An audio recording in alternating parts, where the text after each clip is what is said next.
ఇవాళ ముఖ్యమంత్రి గారు కూడా హౌస్లో ఉన్నారు, సమాధానం కూడా వారు చెప్పబోతున్నారు. ఈరోజు సమాధానం వారిదే ఉంది. ఎప్పుడు కూడా ఈర్ష్య పడతలేము, అధికారం వస్తుంది పోతుంది. తమ చిన్న వయసులోనే ముఖ్యమంత్రి అయ్యారు, అభినందిస్తున్నాం. మేము కూడా పూర్తిగా సహకరిస్తాం కూడా. 5 సంవత్సరాలు నిండుగా మీరు పరిపాలించాలని భగవంతుని వేడుకుంటాం. దాని సరిపడి సహకారం చిల్లలమ్మల రాజకీయాలు చేయకుండా, చిల్లలమ్మల రాజకీయాలతో కాకుండా సభా ఉందతనాన్ని దేశానికి ఆదర్శవంతంగా ఉండే విధంగా తమరు కూడా చర్యలు తీసుకోండి. ఇక్కడ వారు మాట్లాడినా ఎవరు మాట్లాడినా కానీ ఇది చాలా విలువైన పవిత్రమైనటువంటి సభ. ఇది ముఖ్యమంత్రి గారు వారు అయ్యారు, మాకు ఈర్ష్య లేదు. అవుతుంటాం పోతుంటాం, ఎవరికి అధికారం శాశ్వతం కాదు. ఇక్కడ ప్రజల ఇష్టం. వారిని ఎక్కడ కూర్చోబెట్టారు, మమ్మల్ని ఇక్కడ కూర్చోబెట్టారు. మేము ఒకటే కోరుకుంటున్నాం ఏంటంటే, ప్రతిపక్ష పార్టీగా తమరు ఇచ్చినటువంటి హామీలను నెరవేరుస్తామని చెప్పారు, జ్ఞాపకం చేస్తున్నాం వాటిని. అది చేస్తే మీకే మంచి పేరు వస్తుంది. అది అన్ని హామీలు ఫుల్ఫిల్ చేస్తే తప్పనిసరిగా హామీలు నిలబెట్టుకున్నటువంటి ముఖ్యమంత్రిగా హామీ నిలబెట్టుకునే కాంగ్రెస్ పార్టీకి మీకు మంచి పేరు వస్తుందని జ్ఞాపకం చేస్తున్నాం తప్పితే దాని మీద ఏదో పగడ్బందీగా దాన్ని పట్టుకొని విమర్శించాలనేటటువంటి ఆలోచన మాకు లేదు. జస్ట్ మీకు జ్ఞాపకం చేయడానికి కోసం మాత్రమే 6 గ్యారంటీలు ఏది ఉన్నాయో అందులో 13 గ్యారంటీలు ఉన్నాయి. దాన్ని మీరు జ్ఞాపకం చేసి అమలు చేస్తే మీకు మంచి పేరు వద్ద చెప్పడానికి చేస్తున్నాం అధ్యక్ష. అదేవిధంగా పొన్న ప్రభాకర్ గారు బస్సుల మీద చర్చ జరిగినప్పుడు అది కన్సర్న్ మంత్రి కాబట్టి వారు అప్పుడు లేచి మాట్లాడవచ్చు. కానీ ప్రతి ఒక్కరు లేచి మాట ఎట్లా అధ్యక్ష? ఇది ప్రతి ఒక్కరు లేచి మాట్లాడుతున్నారు. వినండి. ఇదే వద్దంటున్నాను. ఇదే పొన్న ప్రభాకర్ గారు ట్రాన్స్పోర్ట్ మినిస్టర్గా బస్సుల మీద చర్చ జరిగినప్పుడు అట్లా లెజిస్లేటివ్ పార్టీ మినిస్టర్గా వారికి హక్కు ఉంది, కన్సర్న్ మినిస్టర్ మీద సబ్జెక్ట్ చర్చ జరిగినప్పుడు వారికి హక్కు ఉంది. మనం ప్రతి ఒక్కరు లేచి మాట్లాడుతుంటే ఉదాహరణ ఉండదు కదా. మీకు సమయం ఇస్తారు వారు. ఇవి నాకు సమయం ఇచ్చారు, లేచి మాట్లాడుతున్నా, నేను అరగంట నుంచి చేతులు లేపుతున్నా, నేను లేవలే మళ్ళీ మధ్యన. వారు అనుమతిస్తేనే అనుమతిస్తే లేచి మాట్లాడుతున్నాను. దయచేసి మీకు చాలా మంది కొత్త వారు ఉన్నారు తమ్ముళ్ళు, మనం అందరం కలిసి పనిచేసుకుందాం. 5 ఏళ్ళు బ్రహ్మాండంగా రాష్ట్ర అభివృద్ధి చేస్తాం, పేదల సంక్షేమం కోసం పనిచేస్తాం. 100% మా సహకారం ఉంటుంది. మాకు ఈర్ష్య సంవత్సరంకి వస్తాం, 2 సార్లకి వస్తాం, 3 సార్లకి వస్తాం. మాకు అక్కడ ఆశలేం లేవు. ప్రజలు ఇష్టం, మీరు అక్కడ మేము ఇక్కడ. కాబట్టి అందరం కలిసి రాష్ట్రాన్ని కాపాడుకుందాం, ప్రజలను కాపాడుకుందాం. దయచేసి ఆ విధంగా అందరూ కూడా సహకరించవలసిందిగా, తమరు కూడా ఆ విధంగానే రూలింగ్ ఇవ్వవలసిందిగా దయచేసి విజ్ఞప్తి చేస్తా ఉన్నాను. శ్రీ పాయల్ శంకర్ గారు. పాయల్ శంకర్ గారు, leader of the house. Speaker sir, పెద్దలు శ్రీనివాస్ రెడ్డి గారు శాసనసభ్యులుగా, మంత్రిగా, ఇదే సభలో స్పీకర్గా సుదీర్ఘమైన అనుభవం వారికి ఉన్నది. మాజీ ముఖ్యమంత్రి చంద్రశేఖరరావు గారితో కలిసి పనిచేసిన సుదీర్ఘమైన అనుభవం కూడా వారికి ఉన్నది. అయితే ఇక్కడ వారు కొన్ని విషయాలు మరి సందర్భంగా గుర్తు రాలేదో నాకు తెలీదు. వారికి మీ ద్వారా గుర్తు చేయదలుచుకున్నాను. 2011 సంవత్సరంలో శాసనమండలి ఎన్నికలలో భారతీయ జనతా పార్టీ టీఆర్ఎస్ పొత్తు పెట్టుకున్నారు. ఆనాడు ఇదే సభలో ఉన్న ఈరోజు కేంద్ర మంత్రి బీజేపీ అధ్యక్షుడు కిషన్ రెడ్డి గారు, ఎండెల లక్ష్మీనారాయణ గారు, ఇద్దరు శాసనసభ్యులు బీజేపీ నుంచి టీఆర్ఎస్ అభ్యర్థికి అధికారికంగా ఓట్లేసిండ్రు. ఒకటి. రెండవది, ఆనాడు 3 టీఆర్ఎస్ ఎమ్మెల్యేలు కిరణ్ కుమార్ రెడ్డి గారికి ఓటేసిండ్రు. ఆ 3 ఎవరంటే ఏనుగు రవీందర్ రెడ్డి గారు, కావేటి సమ్మయ్య గారు, కల్వకుంట్ల విద్యాసాగర్ రావు గారు. ఆ 3 టీఆర్ఎస్ అభ్యర్థికి ఓటేయకుండా కిరణ్ కుమార్ రెడ్డి గారికి మద్దతు ఇచ్చినందుకు చంద్రశేఖరరావు గారు వారిని పార్టీ నుంచి బహిష్కరించడం జరిగింది. ఆ సందర్భంగా ఎమ్మెల్యేలు ఏం చెప్పిండ్రంటే, అయ్యా మీ అల్లుడు గారే మమ్మల్ని ఇక్కడ ఓటేయమని చెప్తే మేము పోయి అక్కడ ఓటేసినాము, ఓటేయమన్నా మీ అల్లుడినేమో ఇంట్లో పెట్టుకున్నావు, మమ్మల్ని పార్టీ నుంచి ఎట్లా బహిష్కరిస్తామని వాళ్ళు మాట్లాడడంతో తిరిగి 2014లో వారికి టికెట్లు ఇవ్వడం జరిగింది. నెంబర్ 1. నెంబర్ 2, 2014 నుంచి 2023 వరకు పార్లమెంటులో ఏ సందర్భం వచ్చినా అధికారికంగా అక్కడ రికార్డులు ఉన్నాయి. కావాలంటే వారి పెద్దలు పోచారం శ్రీనివాసరెడ్డి గారు, నామ నాగేశ్వరరావు గారికో లేకపోతే కేశవరావు గారికో వారు అడిగితే ఎన్ని బిల్లులు వచ్చినప్పుడు లోక్సభలో కానీ రాజ్యసభలో కానీ వారు ఎవరి పక్షాన నిలబడి ఎవరికి మద్దతు పలికినరో అక్కడ సజీవంగా సాక్ష్యాలు ఉంటాయి.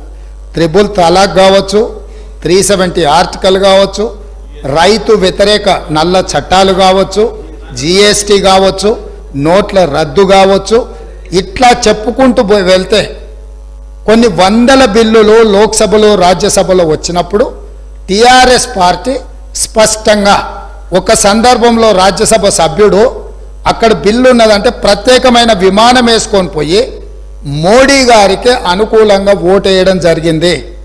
Bharatiya Janata party, BRS, BJP ఒకే రకమైన ఆలోచన విధానంతో గత 10 సంవత్సరాలు ప్రభుత్వాలను కలిసి నడుపుకున్నారు. వాళ్ళిద్దరు కలిసి చర్చించుకున్నారు. ఇంతెందుకు వాళ్ళ పార్టీ అంతర్గత విషయం, ముఖ్యమంత్రి గారిని మార్చాలని ఇక్కడ చాలామంది మాజీ మంత్రులు చంద్రశేఖరరావు గారిని దించేసేయాలి, తారక రామారావు గారిని ముఖ్యమంత్రిని చెయ్యాలని చెప్పి ఆ మంత్రివర్గంలో ఉన్న వాళ్ళే చంద్రశేఖరరావు గారి మీద అవిశ్వాసం ప్రకటించి తారక రామారావు గారిని ముఖ్యమంత్రిని చేయండి అని వాళ్ళు మాట్లాడినరు.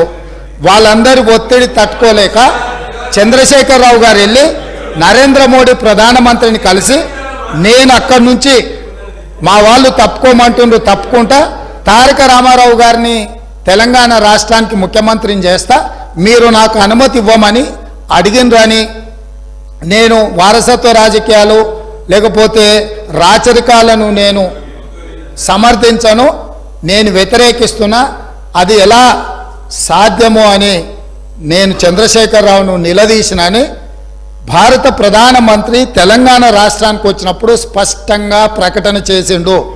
ఇప్పుడు పెద్దలు శ్రీనివాస్ రెడ్డి గారిని నేను అడుగుతున్నా, మీకు ఎలాంటి సంబంధాలు లేకపోతే, అనుబంధం లేకపోతే, ఆయన అనుమతితోనే మీరు నిర్ణయాలు తీసుకోకపోతే మీ పార్టీ అంతర్గత వ్యవహార ముఖ్యమంత్రిని మార్చుకోవడం అనేది, అట్లాంటి విషయం కూడా మోడీ గారి అనుమతిని అడిగిందంటే మీ బంధం ఫెవికల్ బంధం.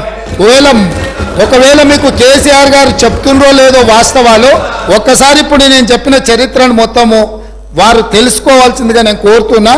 మీకు కొన్ని చెప్తాడు, కొన్ని దాస్తాడు.